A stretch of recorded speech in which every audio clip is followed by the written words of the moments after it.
Learners, അപ്പോൾ നമ്മൾ ഇന്നത്തെ ഈ ഒരു ക്ലാസ്സിൽ സെറ്റ് കൊമേഴ്സ് ജാനുവരി 2025 സെറ്റ് കൊമേഴ്സിന്റെ കുറച്ച് ക്വസ്റ്റ്യൻസ് നമുക്ക് ഡിസ്കസ് ചെയ്യാം. സെറ്റിന്റെ ഓൾറെഡി നിങ്ങൾ കണ്ടു കാണും. നമ്മളുടെ പ്രൊവിഷണൽ ആൻസർ കീസ് വന്നിട്ടുണ്ട്. ഫൈനൽ ആൻസർ കീ എല്ലാവരും വെയിറ്റിംഗിലായിരിക്കും. സോ നമുക്ക് ഈ ഒരു സെറ്റ് കൊമേഴ്സ് ആണ്. കൊമേഴ്സിലെ ക്വസ്റ്റ്യൻസ് ഒക്കെ നമുക്കൊന്ന് ഡിസ്കസ് ചെയ്ത് നോക്കാം.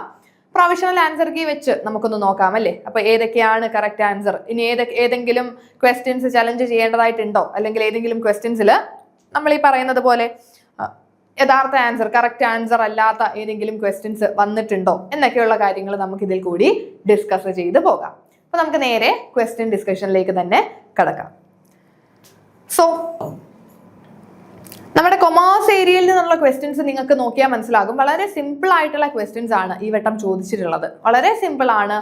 ഒരു ബ്രീഫ് അണ്ടർസ്റ്റാൻഡിങ്, നമ്മുടെ ഈ ഒരു സിലബസിനെ പറ്റിയിട്ടൊരു അണ്ടർസ്റ്റാൻഡിങ് ഉള്ളവർക്ക് സിമ്പിളായിട്ട് ആൻസർ ചെയ്യാൻ പറ്റുന്നതായിരുന്നു. എന്നാലും ചില ക്വസ്റ്റ്യൻസ് നമ്മളെ കൺഫ്യൂസിങ് ആക്കുന്ന കുറച്ച് ക്വസ്റ്റ്യൻസും ഉണ്ടായിരുന്നു. പക്ഷേ കൃത്യമായിട്ട് പഠിച്ച് അല്ലെങ്കിൽ ആ ഒരു സിലബസ് ഒക്കെ കൃത്യമായിട്ട് കവർ ചെയ്ത് പോയവർക്ക് വളരെ സിമ്പിളായിട്ട് നല്ലൊരു മാർക്ക് സ്കോർ ചെയ്യാൻ പറ്റുന്ന ക്വസ്റ്റ്യൻ പേപ്പർ ആയിരുന്നു. ആ ഒരു ക്വസ്റ്റ്യൻ പേപ്പർ അനലൈസ് ചെയ്ത് നോക്കുമ്പോൾ നിങ്ങൾക്ക് തന്നെ മനസ്സിലാകും വളരെ സിമ്പിൾ ക്വസ്റ്റ്യൻസ് ആയിരുന്നു അല്ലേ. നമ്മുടെ നെറ്റ് എക്സാമിന്റെ ഒക്കെ ക്വസ്റ്റ്യൻസിനെ അപേക്ഷിച്ച് നോക്കുമ്പോൾ വളരെ സിമ്പിൾ ക്വസ്റ്റ്യൻസ് ആണ്. നമ്മുടെ നെറ്റ് എക്സാമിലെ പോലെ ഒരുപാട് ഈ സ്റ്റേറ്റ്മെന്റ് ടൈപ്പ് ക്വസ്റ്റ്യൻസ് അങ്ങനെ ചോദിച്ചിട്ടില്ല. എന്നിരുന്നാലും സ്റ്റേറ്റ്മെന്റ് ക്വസ്റ്റ്യൻസ് ഉണ്ട്. പക്ഷേ കുറച്ചുകൂടി ഡയറക്റ്റ് ആയിട്ടുള്ള ക്വസ്റ്റ്യൻസ് ആണ് സെറ്റ് എക്സാമിന് ചോദിക്കാറുള്ളത്. നമുക്ക് സിമ്പിളായിട്ട് പഠിച്ചെടുത്താൽ, സിലബസ് അനുസരിച്ചിട്ട് കൃത്യമായിട്ട് പഠിച്ചു പോയാൽ വളരെ വേഗത്തിൽ നമുക്ക് ക്രാക്ക് ചെയ്യാനായിട്ട് പറ്റും അല്ലേ. പക്ഷെ അവിടെയും ഒരു കാര്യം വേണം, സിസ്റ്റമാറ്റിക് സ്റ്റഡി വേണം അല്ലേ. സിമ്പിളായിട്ട് നമ്മൾ കാണരുത്, പഠിക്കണം. നമ്മൾ ആ ഒരു സിലബസ് കൃത്യമായിട്ട് പഠിച്ചാൽ മാത്രമേ നമുക്ക് എന്ത് ചെയ്യാനായിട്ട് പറ്റുള്ളൂ, ഈ ഒരു എക്സാം ക്രാക്ക് ചെയ്യാനായിട്ട് പറ്റുള്ളൂ. ക്വസ്റ്റ്യൻസ് സിമ്പിൾ ആണ് എന്ന് പറഞ്ഞിട്ട് ഒന്നും പഠിക്കാതെ പോയാൽ എല്ലാം നമുക്ക് തെറ്റിപ്പോകും അല്ലേ. സോ നമുക്ക് ആദ്യത്തെ ക്വസ്റ്റ്യൻ തന്നെ നോക്കാം. Which of the following is not a principle of scientific management? ഇതിൽ ഏതാണ് സയന്റിഫിക് മാനേജ്മെന്റിന്റെ പ്രിൻസിപ്പിൾ അല്ലാത്തത്? സയന്റിഫിക് മാനേജ്മെന്റ് എന്താണെന്ന് നമുക്കറിയാം അല്ലേ. നമ്മുടെ ഹെൻറി ഫയോളിന്റെയും FW ടൈലറുടെയും ഒക്കെ പ്രിൻസിപ്പിൾസ് ഓഫ് മാനേജ്മെന്റ് നമ്മൾ പഠിച്ചിട്ടുണ്ട്. സയന്റിഫിക് പ്രിൻസിപ്പിൾസ് പറയുന്നത് FW ടൈലർ ആണ് അല്ലേ. സോ ഈ ഒരു FW ടൈലറുടെ സയന്റിഫിക് മാനേജ്മെന്റിൽ കുറച്ചധികം പ്രിൻസിപ്പിൾസ് നമ്മൾ നോക്കാറുണ്ട്. അപ്പോൾ ഈ തന്നിരിക്കുന്ന ഓപ്ഷൻസിൽ സയന്റിഫിക് മാനേജ്മെന്റിന്റെ പ്രിൻസിപ്പിൾ അല്ലാത്തത് ഏതാണ് നമുക്ക് നോക്കാം. Division of work, unity of command, time and motion study, standardisation of work. ഇത്രയും കാണുമ്പോൾ നമുക്കൊരു ഏകദേശം നമുക്ക് പെട്ടെന്ന് തന്നെ മനസ്സിലാകും അല്ലേ ഇതിൽ ഏതായിരിക്കും സയന്റിഫിക് മാനേജ്മെന്റിന്റെ പ്രിൻസിപ്പിൾ അല്ലാത്തത്. സിമ്പിൾ ആയിട്ട് നമുക്ക് മനസ്സിലാകും അല്ലേ. ഓപ്ഷൻ ബി, അതായത് unity of command. Unity of command എന്ന് പറയുന്നത് സയന്റിഫിക് മാനേജ്മെന്റിന്റെ പ്രിൻസിപ്പിളിൽ വരുന്നില്ല. അത് എവിടെയാണ് വരുന്നത്? നമ്മളുടെ അഡ്മിനിസ്ട്രേറ്റീവ് മാനേജ്മെന്റിലാണ്. ഹെൻറി ഫയോളിന്റെ അഡ്മിനിസ്ട്രേറ്റീവ് മാനേജ്മെന്റിലാണ് യൂണിറ്റി ഓഫ് കമാൻഡ് നമ്മൾ പഠിക്കുന്നത്. പക്ഷേ ഡിവിഷൻ ഓഫ് വർക്കും time and motion studies, standardisation of work, ഈ പറയുന്നതെല്ലാം നമ്മൾ സയന്റിഫിക് മാനേജ്മെന്റിൽ പഠിക്കുന്നുണ്ട്. ടൈം ആൻഡ് മോഷൻ സ്റ്റഡീസ് നമുക്കറിയാം, ഒരു ജോലി ചെയ്ത് തീർക്കാൻ ആവശ്യമായുള്ള സ്റ്റാൻഡേർഡ് ടൈം എത്രയാണ്. അതേപോലെ തന്നെ അൺനെസസറി മൂവ്മെന്റുകൾ ഒഴിവാക്കാൻ മോഷൻ സ്റ്റഡീസ് ഉണ്ട്, ഫറ്റിക് സ്റ്റഡീസ് ഉണ്ട്, പലതരം സ്റ്റഡീസ് നമ്മൾ അവിടെ പഠിക്കുന്നുണ്ട് അല്ലേ. Then simplification and standardisation of work, അതെല്ലാം നമ്മൾ സയന്റിഫിക് മാനേജ്മെന്റിൽ പഠിക്കുന്നതാണ്. യൂണിറ്റി ഓഫ് കമാൻഡ് എന്ന് പറയുന്നത് എവിടെ വരുന്നതാണ്? അഡ്മിനിസ്ട്രേറ്റീവ് തിയറിയിൽ വരും അല്ലേ. So division of work, time and motion study and standardization of work all are considered core principles of scientific management. Unity of command is typically associated with the administrative management theory of Henry Fayol. അപ്പോൾ ഈ ഒരു theories ഒക്കെ കൊണ്ടുവന്ന ആളുകളുടെ പേര് കൃത്യമായിട്ട് നിങ്ങൾക്ക് ഓർമ്മയുണ്ടാകുമല്ലോ അല്ലേ. അഡ്മിനിസ്ട്രേറ്റീവ് മാനേജ്മെന്റ് കൊണ്ടുവന്നത് ഹെൻറി ഫയോൾ ആണ്. സയന്റിഫിക് മാനേജ്മെന്റ് കൊണ്ടുവന്നത് FW ടൈലർ ആണ് അല്ലേ. അതൊക്കെ കൃത്യമായിട്ടൊന്ന് പഠിച്ചു വെച്ചോളാം. ഇനി നെക്സ്റ്റ് രണ്ടാമത്തെ ക്വസ്റ്റ്യനിലേക്ക് നമുക്ക് പോകാം. ഇത് വളരെ സിമ്പിൾ ആണ്. എന്താണ് ചെയിൻ ഓഫ് കമാൻഡ്? കൃത്യമായിട്ട് കോൺസെപ്റ്റ് മനസ്സിലാകണം. ക്വസ്റ്റ്യൻ സിമ്പിൾ ആണ്, പക്ഷേ ഇവിടെ ഒരു പ്രത്യേകതയുണ്ട്. കോൺസെപ്റ്റ് ക്ലിയർ അല്ലെങ്കിൽ നമുക്ക് ഈ 4 ഓപ്ഷനും നമ്മളെ കൺഫ്യൂസിങ് ആക്കും. ആ ഒരു കോൺസെപ്റ്റ് ക്ലിയർ ആണെങ്കിൽ വളരെ സിമ്പിൾ ആയിട്ട് ആൻസർ ചെയ്യാൻ പറ്റുന്ന ക്വസ്റ്റ്യൻ ആണ് അല്ലേ. നോക്കിക്കേ, the term chain of command in an organisation refers to.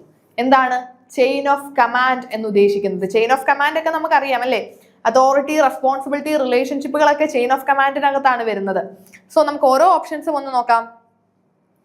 The process of creating job role and responsibility within an organisation. ഓർഗനൈസേഷനകത്ത് ജോബ് റോളുകളും റെസ്പോൺസിബിലിറ്റീസും ഒക്കെ സെറ്റ് ചെയ്യുന്ന ആ ഒരു പ്രോസസ് ആണോ ചെയിൻ ഓഫ് കമാൻഡ് എന്ന് പറയുന്നത്? അല്ല, അല്ലേ? ഇനി രണ്ടാമത്തെ ഓപ്ഷൻ നോക്കിക്കേ, the hierarchical structure of authority where decisions and directives flow from upper management to lower management. Hierarchical structure of authority എന്നവിടെ പറയുന്നുണ്ട്. അതോറിറ്റിയുടെ ഒരു സ്ട്രക്ചർ ആണ്. അതേപോലെ തന്നെ ഡിസിഷൻസ് എവിടുന്ന അപ്പർ ലെവലിൽ നിന്ന് ലോവർ ലെവലിലേക്ക് ഡിസിഷൻസ് പോകുന്നതും ഈ ഒരു ചെയിൻ ഓഫ് കമാൻഡിൽ കൂടി ആയിരിക്കും, അല്ലേ? ദെൻ ഓപ്ഷൻ സിയിൽ പറയുന്നത് method of communication used by employees to report the external stakeholders. കമ്പനിയുടെ എക്സ്റ്റേണൽ സ്റ്റേക്ക് ഹോൾഡേഴ്സുമായിട്ട് കമ്മ്യൂണിക്കേറ്റ് ചെയ്യാൻ ഉപയോഗിക്കുന്ന മെത്തേഡാണോ? ഒരിക്കലുമല്ല. Then last one, the system used to evaluate employee performance and provide feedback within an organisation. Employee performance evaluate ചെയ്യാനും ഫീഡ്ബാക്കുകൾ provide ചെയ്യാനും വേണ്ടിയിട്ടുള്ള ഒരു സിസ്റ്റം ആണോ ചെയിൻ ഓഫ് കമാൻഡ്? ഒരിക്കലുമല്ല, അല്ലേ? ഇവിടെ നമുക്ക് ഏറ്റവും ആപ്റ്റ് ആയിട്ടുള്ള ഓപ്ഷൻ നമ്മൾ തന്നെ കണ്ടു, ഓപ്ഷൻ ബി ആണ്, അല്ലേ? Hierarchical structure of authority where decisions and directives flow from upper management to lower level.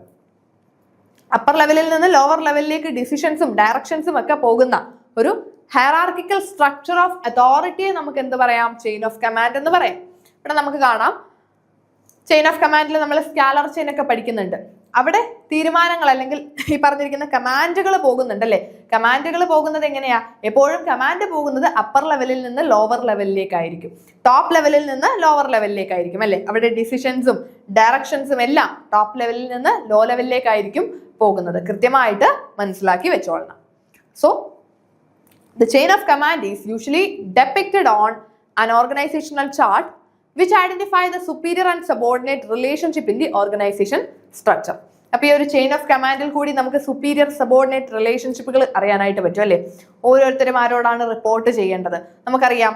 ഓരോ സബോർഡിനേറ്റ്സും അവരുടെ ഇമ്മീഡിയറ്റ് സുപ്പീരിയറോട് ആയിരിക്കും റിപ്പോർട്ട് ചെയ്യുന്നത്. അതാണല്ലോ നമ്മൾ ആ ഒരു സ്കാലർ ചെയിനിലൊക്കെ കാണുന്നത്. അവിടെ കമ്മ്യൂണിക്കേഷൻ ഫ്ലോ ചെയ്യുന്നതും അങ്ങനെയാണ്. ഓരോ സബോർഡിനേറ്റും അവരുടെ ഇമ്മീഡിയറ്റ് സുപ്പീരിയറോടായിരിക്കും കമ്മ്യൂണിക്കേറ്റ് ചെയ്യുന്നത്. ഇനി ഈസി കമ്മ്യൂണിക്കേഷന് വേണ്ടിയിട്ട് സ്കാലർ ചെയിനിൽ ഗ്യാങ് പ്ലാങ്ക് എന്നൊക്കെ പറഞ്ഞിട്ട് ഒരു ടേം ഒക്കെ നമ്മൾ പഠിച്ചു വെച്ചിട്ടുണ്ട്, അല്ലേ? കൃത്യമായിട്ട് അതൊക്കെ ഒന്ന് നോക്കിക്കോളാം. ഇനി നമുക്ക് തേർഡ് ക്വസ്റ്റ്യൻ നോക്കാം. Which of the following best describe the concept of management by objective? വളരെ ഇമ്പോർട്ടൻ്റ് ആണ്. നമ്മളിപ്പോൾ സെറ്റ് എക്സാമിനാണെങ്കിലും നെറ്റ് എക്സാമിനാണെങ്കിലും ഏതൊരു എക്സാമിനെ പ്രിപ്പയർ ചെയ്യുമ്പോഴും ഈ ഒരു MBO എന്ന് പറയുന്ന ഒരു കോൺസെപ്റ്റിന് കുറച്ച് കൂടുതൽ നിങ്ങൾ ഇമ്പോർട്ടൻസ് കൊടുത്തോളുക. കാരണം ഈ ഒരു ഏരിയയിൽ നിന്ന് നമ്മുടെ പല കോമ്പറ്റേറ്റീവ് എക്സാംസിനും, കൊമേഴ്സ് ബേസ്ഡ് ആയിട്ടുള്ള പല കോമ്പറ്റേറ്റീവ് എക്സാംസിനും മാനേജ്മെന്റ് ബൈ ഒബ്ജക്റ്റീവ്സ് ഏരിയയിൽ നിന്നുള്ള ക്വസ്റ്റ്യൻസ് ചോദിച്ച് കാണാറുണ്ട്. വളരെ ഇമ്പോർട്ടൻ്റ് ആയിട്ട് സ്പെസിഫിക് ആയിട്ടും പഠിച്ചു വെക്കേണ്ട ഒരു കോൺസെപ്റ്റ് ആണ്. സോ നമുക്ക് ഈ ഒരു ക്വസ്റ്റ്യൻ നോക്കാം. Which of the following best describe the concept of management by objectives? MBO. ഇതിൽ ഏത് സ്റ്റേറ്റ്മെന്റ് ആണ് കറക്റ്റ് ആയിട്ട് MBOയെ പറ്റിയിട്ട് പറയുന്നത്? നമുക്ക് ഓപ്ഷൻസ് ഒന്ന് നോക്കാം, അല്ലേ? A management approach where objectives are imposed by top management without employee involvement ആണോ? ഈ MBO എന്ന് പറയുമ്പോൾ ഒബ്ജക്റ്റീവുകളെല്ലാം ടോപ്പ് മാനേജ്മെന്റ് മാത്രം സെറ്റ് ചെയ്യുന്നു, മറ്റുള്ളവരെ അതിൽ ഇൻവോൾവ് ചെയ്യിക്കുന്നില്ല, അതാണോ MBO? എംപ്ലോയീസിനെ ഇൻവോൾവ് ചെയ്യിക്കാതിരിക്കുന്നതാണോ? അല്ല, അല്ലേ? ഓപ്ഷൻ എ തെറ്റാണ്. Then option B, a strategy that focus on delegating task without setting clear objective. Clear ഒബ്ജക്റ്റീവുകൾ സെറ്റ് ചെയ്യാതെ ടാസ്കുകളെ ഡെലിഗേറ്റ് ചെയ്ത് കൊടുക്കാം. സോ ഒരിക്കലും വരുന്നില്ല, അല്ലേ? ഒബ്ജക്റ്റീവുകൾ സെറ്റ് ചെയ്യുന്നില്ല എന്ന് പറയുമ്പോൾ തന്നെ നമുക്ക് മനസ്സിലാവും ഓപ്ഷൻ ബി അല്ല. ദെൻ ഓപ്ഷൻ സിയിലേക്ക് വരുമ്പോൾ A leadership style focused on close supervision and monitoring of employee performance. MBO എന്ന് പറയുമ്പോൾ ക്ലോസ് സൂപ്പർവിഷൻ, എംപ്ലോയീസിനെ കൃത്യമായിട്ട് സൂപ്പർവൈസ് ചെയ്ത് കൊണ്ടുപോകുന്ന അല്ലെങ്കിൽ സൂപ്പർവൈസ് ചെയ്തും അവരുടെ പെർഫോമൻസിനെ മോണിറ്റർ ചെയ്തൊക്കെ കൊണ്ടുപോകാനുള്ള ഒരു ലീഡർഷിപ്പ് സ്റ്റൈലാണോ? എംപ്ലോയീസിനെ കൃത്യമായിട്ട് ക്ലോസ് സൂപ്പർവിഷനും അവരുടെ പെർഫോമൻസ് മോണിറ്ററിങ്ങും ഒക്കെ ചെയ്യുന്ന ഒരു ലീഡർഷിപ്പ് സ്റ്റൈലാണോ ഈ ഒരു മാനേജ്മെന്റ് ബൈ ഒബ്ജക്റ്റീവ്? ഒരിക്കലും വരുന്നില്ല, അല്ലേ?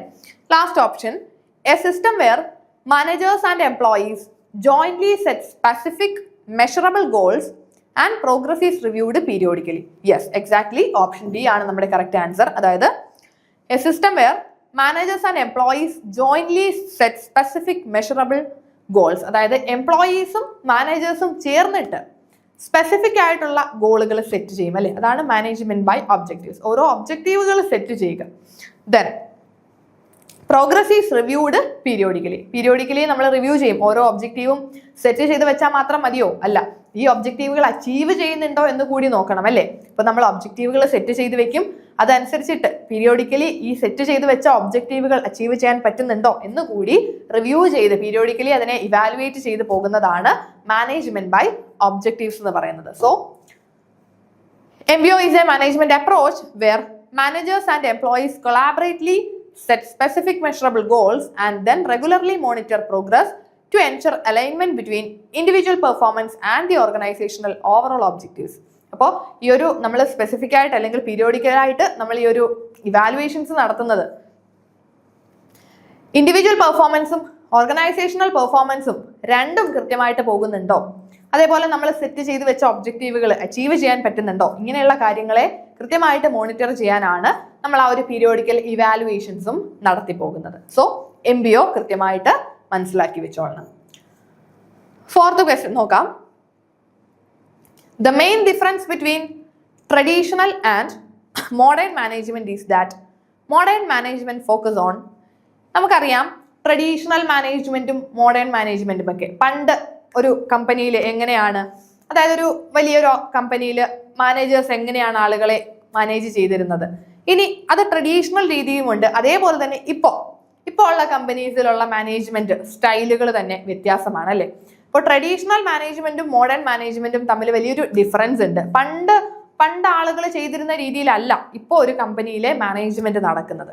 സോ ഇവിടെ പറയുന്നത് main difference between traditional and modern management. Traditional മാനേജ്മെന്റും മോഡേൺ മാനേജ്മെന്റും തമ്മിലുള്ള വലിയൊരു ഡിഫറൻസ് എന്താണ്? എംപ്ലോയി റിട്ടൻഷൻ ആണോ? എംപ്ലോയി റിട്ടൻഷൻ എന്ന് പറയുന്നത് നമ്മുടെ മോഡേൺ മാനേജ്മെന്റുമായിട്ട് റിലേറ്റ് ചെയ്ത് വരുന്ന ഒരു ന്യൂ കോൺസെപ്റ്റ് അല്ലല്ലോ. ഇനി സ്ട്രിക്റ്റ് സൂപ്പർവിഷൻ ഒരിക്കലും വരുന്നില്ല അല്ലേ. സ്ട്രിക്റ്റ് സൂപ്പർവിഷൻ എന്ന് പറയുമ്പോൾ മോഡേൺ മാനേജ്മെന്റ് ഫോക്കസ് ചെയ്യുന്നത് സ്ട്രിക്റ്റ് സൂപ്പർവിഷൻ ആണോ? ഒരിക്കലും വരുന്നില്ല. നമ്മുടെ മോഡേൺ മാനേജ്മെന്റിൽ ഈ ഒരു സ്ട്രിക്റ്റ് സൂപ്പർവിഷൻ എന്നൊരു വാക്ക് തന്നെ മാറ്റിയിട്ട് അവിടെ കുറച്ചുകൂടി നമ്മൾ ഡീസെൻട്രലൈസ്ഡ് ആയിട്ടായിരിക്കും വർക്ക് ചെയ്യാനായിട്ട് ശ്രമിക്കുന്നത് അല്ലേ. Then adaptability and continuous improvement. Yes, definitely option C ആണ് നമ്മുടെ കറക്റ്റ് ആൻസർ ആയിട്ട് വരുന്നത്. Then fixed working method. ഒരിക്കലും ഈ ഒരു മെത്തേഡുകളൊന്നും നമ്മൾ ഈ പറഞ്ഞ option A, B and D modern മാനേജ്മെന്റിനെ ബേസ് ചെയ്തിട്ട്, മോഡേൺ മാനേജ്മെന്റ് ഇതിലൊന്നുമല്ല ഫോക്കസ് ചെയ്യുന്നത്. മോഡേൺ മാനേജ്മെന്റ് ഫോക്കസ് ചെയ്യുന്നത് അഡാപ്റ്റബിലിറ്റി, കണ്ടിന്യൂസ് ഇംപ്രൂവ്മെന്റ്, സസ്റ്റൈനബിലിറ്റി പോലെയുള്ള കാര്യങ്ങളിലാണ് മോഡേൺ മാനേജ്മെന്റിന്റെ ഫോക്കസ് വരുന്നത്. ഒരിക്കലും ഈ പറയുന്ന സ്ട്രിക്റ്റ് സൂപ്പർവിഷനോ ഫിക്സഡ് വർക്കിംഗ് മെത്തേഡ്സോ എംപ്ലോയി റിട്ടൻഷൻ ഒന്നും ആയിരിക്കില്ല മോഡേൺ മാനേജ്മെന്റിന്റെ മേജർ ഫോക്കസ്. അപ്പൊ നമുക്ക് കാണാം മോഡേൺ മാനേജ്മെന്റിനെ പറ്റിയിട്ട് ജസ്റ്റ് ഒന്ന് ഒരു ഓവർവ്യൂ നോക്കാം. Decentralised decision making. മോഡേൺ മാനേജ്മെന്റിൽ എപ്പോഴും കൂടുതലായിട്ടും തീരുമാനങ്ങൾ ഡീസെൻട്രലൈസ്ഡ് ആയിരിക്കും. പണ്ട് ഉള്ള ട്രഡീഷണൽ മാനേജ്മെന്റിൽ അങ്ങനെയല്ല. തീരുമാനങ്ങളെല്ലാം എടുക്കുന്നത് ടോപ്പ് ലെവലിലുള്ള അല്ലെങ്കിൽ ടോപ്പ് അതോറിറ്റിയിലുള്ള ആളുകളായിരുന്നു. പക്ഷേ മോഡേൺ മാനേജ്മെന്റിലേക്ക് വന്നപ്പോൾ അങ്ങനെയല്ല, ഡീസെൻട്രലൈസ്ഡ് ഡിസിഷൻ മേക്കിംഗ് ആണ്. അവിടെ എംപ്ലോയീസിനും ഡിസിഷൻസ് എടുക്കാനുള്ള, എംപ്ലോയീസ് അവരുടെ വർക്കുമായിട്ട് റിലേറ്റ് ചെയ്തിട്ടുള്ള തീരുമാനങ്ങൾ എടുക്കാൻ എംപ്ലോയീസിനും എന്തു കൊടുത്തു? ഒരു ഓട്ടോണമി അല്ലെങ്കിൽ അതിനൊരു അതോറിറ്റി എംപ്ലോയീസിനും കൊടുത്തിട്ടുണ്ട്. Then open communication. നമുക്കറിയാം നമ്മുടെ മോഡേൺ മാനേജ്മെന്റിലേക്ക് വരുമ്പോൾ കമ്മ്യൂണിക്കേഷനും കുറച്ച് ഇമ്പോർട്ടൻസ് കൂടുതൽ കൊടുത്തിട്ടുണ്ട് അല്ലേ. ആർക്ക് വേണമെങ്കിലും എംപ്ലോയീസിന് ഫ്രീ ആയിട്ട് കമ്മ്യൂണിക്കേറ്റ് ചെയ്യാൻ പറ്റുന്ന ആ ഒരു അവസരവും എംപ്ലോയീസിന് കൊടുക്കുന്നുണ്ട്. Then focus on employee development. നമ്മളുടെ ബിസിനസ്സിന് പ്രോഫിറ്റ് കിട്ടണം എന്നൊരു ലക്ഷ്യം മാത്രം ചിന്തിക്കാതെ എംപ്ലോയി ഡെവലപ്മെന്റിനും ഫോക്കസ് കൊടുക്കുന്നുണ്ട്. അതുകൊണ്ടാണല്ലോ എംപ്ലോയി ട്രെയിനിങ് പ്രോഗ്രാംസും സ്കിൽ ട്രെയിനിങ്ങും പേഴ്സണൽ ഡെവലപ്മെന്റും ഒക്കെ ഇപ്പോൾ ഉള്ള കമ്പനീസ് പ്രൊവൈഡ് ചെയ്യുന്നത്. Then adaptability to change. ഇപ്പോൾ ഉള്ള നമ്മുടെ മോഡേൺ മാനേജ്മെന്റ് എന്ന് പറഞ്ഞാൽ ഫ്ലെക്സിബിൾ ആണ്. അതായത് ചേഞ്ചുകൾ അഡാപ്റ്റ് ചെയ്യാനും, നമുക്കറിയാം ഇപ്പോഴത്തെ ഒരു ഡൈനാമിക് എൻവയോൺമെന്റിന്റെ പ്രത്യേകത എപ്പോഴും ട്രെൻഡുകൾ ഇങ്ങനെ മാറിക്കൊണ്ടേയിരിക്കും. അതനുസരിച്ച് നമ്മുടെ കമ്പനിയിലും ചേഞ്ചുകൾ കൊണ്ടുവരണം. ഈ ചേഞ്ചുകളെ അഡാപ്റ്റ് ചെയ്യാനുള്ള തരത്തിലാണ് മോഡേൺ മാനേജ്മെന്റ് ഫോക്കസ് ചെയ്യുന്നത് അല്ലേ. അല്ലെങ്കിൽ മോഡേൺ മാനേജ്മെന്റ് എന്ന് പറയുന്നത് തന്നെ ചേഞ്ചുകളെ അഡാപ്റ്റ് ചെയ്തുകൊണ്ട് ഒരു ഫ്ലെക്സിബിൾ മാനേജ്മെന്റ് സ്റ്റൈലാണ്. Then team work and collaboration. എപ്പോഴും മോഡേൺ മാനേജ്മെന്റിലേക്ക് വരുമ്പോൾ മുകളിലിരിക്കുന്ന ഒരു മാനേജർ മറ്റുള്ളവരെ ഇങ്ങനെ ഓവർസീ ചെയ്യുന്നു അല്ലെങ്കിൽ സൂപ്പർവൈസ് ചെയ്യുന്നു എന്നതിലുപരി ഒരു ടീം വർക്കും കൊളാബറേഷനും ഒക്കെയാണ് അവർ കൂടുതൽ ഫോക്കസ് കൊടുക്കുന്നത്. അതായത് ഇപ്പോൾ ഈ ഒരു മാനേജർ ആയിക്കോട്ടെ, മാനേജർ ആണെങ്കിലും എല്ലാവരും ചേർന്ന് എംപ്ലോയീസുമായിട്ട് ചേർന്ന് ഒരു ടീം വർക്കോട് കൂടി അല്ലെങ്കിൽ ഒരു കൊളാബറേഷനിൽ കൂടി വർക്ക് ചെയ്യുക, അതാണ് മോഡേൺ മാനേജ്മെന്റ് കൂടുതലായിട്ട് ഫോക്കസ് ചെയ്യുന്നത്. ഓക്കെ, ഇനി നമുക്ക് നെക്സ്റ്റ് ക്വസ്റ്റ്യനിലേക്ക് പോകാം. 5th question, the primary distinction between vision and mission of an organisation. വളരെ ഇമ്പോർട്ടൻ്റ് ആണ്. എപ്പോഴും നമ്മൾ പഠിക്കുമ്പോൾ, നമ്മളൊരു കമ്പനിയെ പറ്റിയിട്ട് പഠിക്കുമ്പോൾ നമ്മൾ അറിഞ്ഞിരിക്കേണ്ട 2 സ്റ്റേറ്റ്മെന്റുകളാണ് വിഷൻ സ്റ്റേറ്റ്മെന്റും മിഷൻ സ്റ്റേറ്റ്മെന്റും. ഈ 2 സ്റ്റേറ്റ്മെന്റുകളെ പറ്റിയിട്ടൊരു ധാരണ നമ്മൾക്കുണ്ടാവണം. വിഷൻ സ്റ്റേറ്റ്മെന്റ് എന്താണ്, മിഷൻ സ്റ്റേറ്റ്മെന്റ് എന്താണ് എന്നത്. സോ നമുക്ക് ഈ ഒരു വിഷൻ ആൻഡ് മിഷൻ സ്റ്റേറ്റ്മെന്റ്സിനെ പറ്റിയിട്ട് ഇവിടെ പറയുന്നതിൽ ഏതാണ് കറക്റ്റ് ആയിട്ടുള്ള ഓപ്ഷൻ എന്ന് നമുക്ക് നോക്കണം. നമുക്ക് ഓരോ സ്റ്റേറ്റ്മെന്റുകളും എടുത്തു നോക്കാം. Vision outlines the organisations short term objective while mission describe the long term goals. ശരിയാണോ? വിഷനിൽ ഷോർട്ട് ടേം ഒബ്ജക്റ്റീവും മിഷനിൽ ലോങ് ടേം ഒബ്ജക്റ്റീവും ഇങ്ങനെ പറയാൻ പറ്റുമോ നമുക്ക്? നോ, നമുക്ക് വിഷൻ ഷോർട്ട് ടേം ഒബ്ജക്റ്റീവ് എന്ന് പറയാൻ ഒരിക്കലും പറ്റില്ല. നെക്സ്റ്റ് ആണ് mission defines the organisation purpose and core activity while vision outline the future direction and aspirations. ആ ഒരു ഓപ്ഷൻ ബി നമുക്ക് ശരിയാണെന്ന് തോന്നുന്നുണ്ട് അല്ലേ? അതവിടെ നിൽക്കട്ടെ. നമുക്ക് നെക്സ്റ്റ് ഓപ്ഷൻസ് കൂടി ഒന്ന് നോക്കാം. Option C, the vision focus on internal operations versus mission focus on external stakeholders. അതും നമുക്ക് പറയാൻ പറ്റില്ല. കാരണം വിഷൻ എന്ന് പറഞ്ഞാൽ ഇന്റേണൽ ഓപ്പറേഷനും മിഷൻ എക്സ്റ്റേണൽ ഓപ്പറേഷനുമാണോ? ഒരിക്കലും അല്ല അല്ലേ? ഇനി option D, mission statement is aspirational while the vision provide concrete steps to achieve goals. ഇത് നേരെ തിരിച്ചാണ് അവർ എഴുതിയേക്കുന്നത്. അതും തെറ്റാണ്. അപ്പൊ നമുക്കറിയാം, നമ്മൾ പറഞ്ഞു ഓപ്ഷൻ ബി ആണ് അവിടുത്തെ കറക്റ്റ് ആൻസർ ആയിട്ട് വരുന്നത്. Mission define the organisation purpose and core activities while vision outline the future direction and aspirations. അപ്പൊ നമുക്ക് എന്താണ് ഈ ഒരു വിഷനും മിഷനും ഒന്ന് നോക്കി പോകാം. സോ വിഷൻ എന്ന് പറയുന്നത് decide future state or long term aspirations of the company.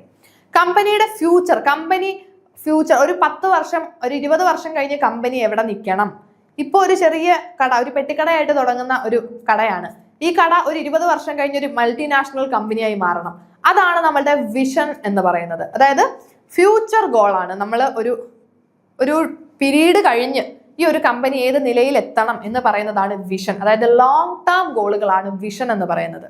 So vision describe the desired future state or long term aspiration of the company while mission outline the current purpose and actions the organization takes to achieve that vision. അതായത് നമ്മുടെ ആ വിഷനിലേക്ക് എത്തിച്ചേരാൻ business എടുക്കുന്ന current ഇപ്പോൾ നമ്മൾ ചെയ്യുന്ന actions ആണ് mission എന്ന് പറയുന്നത്. ഫ്യൂച്ചറിൽ നമ്മൾ ഉദ്ദേശിക്കുന്ന ലെവലിലേക്ക് എത്തണമെങ്കിൽ ഒറ്റയടിക്ക് അങ്ങോട്ട് എത്താൻ പറ്റില്ലല്ലോ. നമ്മൾ പയ്യെ ചെറിയ ഒബ്ജക്റ്റീവുകൾ അച്ചീവ് ചെയ്തിട്ടും അതേപോലെ തന്നെ ചെറുതായിട്ട് അവർക്ക് ബിസിനസ് ഉയർന്നു വരാൻ പറ്റുള്ളൂ. പല സ്റ്റെപ്പ് ബൈ സ്റ്റെപ്പ് ആയിട്ടായിരിക്കും. സോ ആ ഒരു ബിസിനസിന്റെ കറണ്ട് പർപ്പസ് ഇപ്പൊ അവരെന്താണ് ചെയ്യുന്നത്?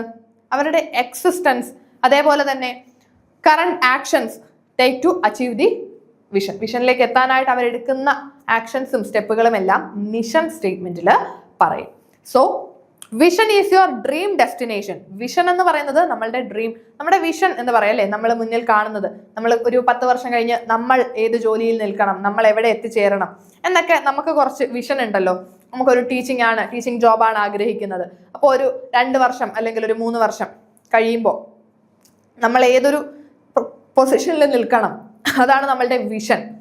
എവിടെ എത്തിച്ചേരണം. So long term future goal അല്ലെങ്കിൽ ഗോളുകൾ അല്ലെങ്കിൽ ഫ്യൂച്ചർ ആസ്പിറേഷൻസ് നമുക്ക് എന്ത് പറയാം? വിഷൻ എന്ന് പറയാം. ഇനി meanwhile mission is your game plan, the step by step route that outline how you will get there. So നമ്മൾ പറഞ്ഞു വിഷൻ എന്ന് പറഞ്ഞാൽ നമ്മളുടെ കമ്പനി ഒരു 10 വർഷം കഴിഞ്ഞ് എവിടെ നിൽക്കണം, അതാണ് വിഷൻ. ദെൻ മിഷൻ എന്ന് പറയുമ്പോൾ step by step route that outline how you will get there, നമ്മൾ എങ്ങനെ അവിടേക്ക് എത്തിച്ചേരും, അതാണ് നമ്മളുടെ മിഷൻ സ്റ്റേറ്റ്മെന്റിൽ പറയുന്നത്. ഓക്കെ, സോ ഇത് രണ്ടും കൃത്യമായിട്ട് മനസ്സിലാക്കി വെച്ചേക്കണം. വിഷൻ ആൻഡ് മിഷൻ എപ്പോഴും നമുക്ക് പഠിച്ചു വെച്ചിരിക്കേണ്ട 2 സ്റ്റേറ്റ്മെന്റുകളാണ്. ഓക്കെ, നമുക്ക് നെക്സ്റ്റ് ക്വസ്റ്റ്യൻ നോക്കാം. The management function which involve guiding and leading employee to achieve organizational goals. വളരെ സിമ്പിൾ ആണല്ലേ? ഈ ഒരു ക്വസ്റ്റ്യൻ കാണുമ്പോൾ തന്നെ ചിന്തിക്കുക പോലും വേണ്ട, ഒറ്റയടിക്ക് ആൻസറിലേക്ക് എത്താനായിട്ട് പറ്റും. ഏത് ഫംഗ്ഷൻ ആണ്? Function involve guiding and leading employee to achieve organisational goals. Organisational goal achieve ചെയ്യുന്നതിന് വേണ്ടിയിട്ട്, അച്ചീവ് ചെയ്യിക്കാൻ എംപ്ലോയീസിനെ ഗൈഡ് ചെയ്യുന്നു, ലീഡ് ചെയ്യുന്നു. ഗൈഡിങ്ങും ലീഡിങ്ങും എംപ്ലോയീസിനെ ലീഡ് ചെയ്ത് കൊണ്ടുപോകുന്നു. അങ്ങനെ മുന്നോട്ട് കൊണ്ടുപോകുന്നത് ആരാണ്? ഏത് ഫംഗ്ഷനിലാണ് വരുന്നത്? ഡയറക്റ്റിംഗ് ആണ് അല്ലെ. ഡയറക്റ്റിംഗ് എന്ന് പറഞ്ഞാൽ നമ്മൾ എപ്പോഴും നമ്മുടെ ഫംഗ്ഷൻസ് ഓഫ് മാനേജ്മെന്റ് പഠിക്കുമ്പോൾ planning, organising, staffing, directing, controlling, ഈ 5 ഫംഗ്ഷൻസും ഓരോന്നും എന്താണ് ചെയ്യുന്നത് എന്ന് നമ്മൾ കൃത്യമായിട്ട് പഠിക്കുന്നുണ്ട് അല്ലെ. പ്ലാനിങ് എന്ന് പറഞ്ഞാൽ ബ്ലൂ പ്രിന്റ് ഓഫ് ആക്ഷൻ എന്ന് പറയുന്നുണ്ട് അല്ലെ. പ്ലാനിങ്, ദെൻ ഓർഗനൈസിങ്, സ്റ്റാഫിംഗ്, ഡയറക്റ്റിംഗിലേക്ക് വരുമ്പോഴാണ് നമ്മൾ പറയുന്നത് ലീഡിങ് അല്ലെങ്കിൽ ഗൈഡിങ് ദ എംപ്ലോയീസിനെ ഡയറക്റ്റ് ചെയ്യുക, അവരെ നമ്മൾ നയിച്ചുകൊണ്ട് പോകുക അല്ലെ, ഗൈഡ് ചെയ്യുകയാണ് അല്ലെങ്കിൽ ലീഡ് ചെയ്യുന്നതാണ് ഡയറക്റ്റിംഗ് എന്ന് പറയുന്നത്. So directing is the management function that focus on leading, guiding and motivating employee to achieve the organizational goals. നമ്മുടെ ഗോളുകൾ അച്ചീവ് ചെയ്യുന്നതിലേക്ക് എംപ്ലോയീസിനെ ഗൈഡ് ചെയ്യുന്നതും ലീഡ് ചെയ്യുന്നതും മോട്ടിവേറ്റ് ചെയ്യുന്നതും എല്ലാം ഡയറക്റ്റിംഗിൽ വരുന്ന എലമെന്റുകളാണ്. സോ എലമെന്റ്സ് ഓഫ് ഡയറക്റ്റിംഗ് വളരെ കൃത്യമായിട്ട് പഠിച്ചു വെക്കണം. മാനേജ്മെന്റിനകത്ത് നമ്മൾ എപ്പോഴും പഠിച്ചു വെക്കേണ്ട 4 എലമെന്റുകളാണ് എലമെന്റ്സ് ഓഫ് ഡയറക്റ്റിംഗ് എന്ന് പറയുന്നത്. ഏതൊക്കെയാണ്? Supervision, motivation, leadership and communication. ഇത് 4ഉം നമ്മുടെ ഡയറക്റ്റിംഗിന്റെ എലമെന്റുകളാണ് അല്ലെ.